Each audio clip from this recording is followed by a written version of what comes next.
Sorry ass DJ.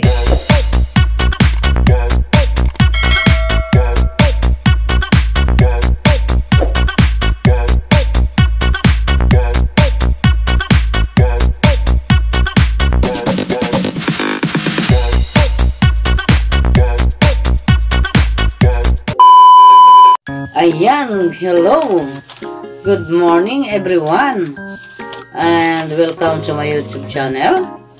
At ipapakita ko sa inyo yung kung saan ako nag-work na isang distributor ng JC Premier.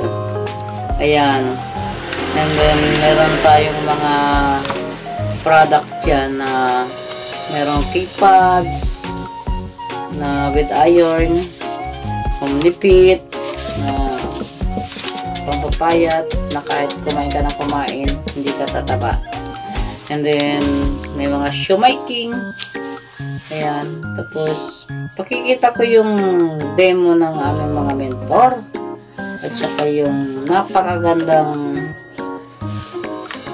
sports car ni Boss Jonathan C. Ang pinaka-post namin sa networking of JC Premier.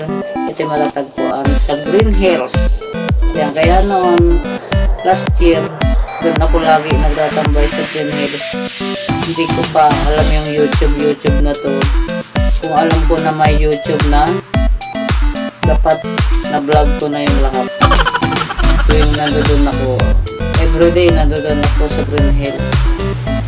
Ayan, kaya tara guys, panahon natin.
Ating coffee na pure po na ashitaba. Wala po siyang ibang kasamang ingredients. So, meron tayo tinatawag na morning blend at saka po na ating calm blend. Yung morning blend, kaya po tinawag na morning blend, siyempre mas maganda po siya. Ininom sa umaga dahil mas matapang yung kanyang pagkakatimpla. So, the best varieties ng coffee po Robusta at saka po yung ating isa Robusta at saka Arabica. So, 60% ang Robustas, 40% ang Arabica. So, bakit po tinawag naman calm blend, yun po yung nire-recommend natin dahil medyo mas ang timpla po niya ay hindi kasing tapang po sa morning blend. O baka itatanong nyo na naman sa akin, daw pwede bang inumin ang morning blend sa gabi? Ang dami nagtatanong niya, hirap akong sabihin. Okay. So, meron din tayo na capsular na Oh my God! Wow! Hindi tayo nakakaiwas sa Kinawa mo na yung kape mo? Halos lahat, may mga pads po yan. So ito, kuha tayo ng mantika. So magsisimpi ito ang tiyan natin kasi may mantika sa bituka natin. Ito mantika na pinapasok. Anong masarap sa lechon? Balat! Balat, diba? Sa mantika. Yun. Lutong lechon. Yung lutoan. Mahirap ang kumakap pang lechon. Kakagulit lang na. Ngayon, mag-take naman tayo ng ating omnipit. Kung ating omnipit, meron itong kaikusan, galing sa shrimp, no? So, yung ang maganda nito, meron pa itong inulin fiber. So, ang trabaho naman ng inulin fiber as mag-metabolize bracelet para maibalik yung normal na pagdumi natin. O, yan ha. So, halimbawa, nag-take na kayo ng Omnifit. Bago kayo kumain, pinakamaganda dito bago kumain. Kasi parang bago kayo kumain ng mantika, nasa tiyan nyo na siya.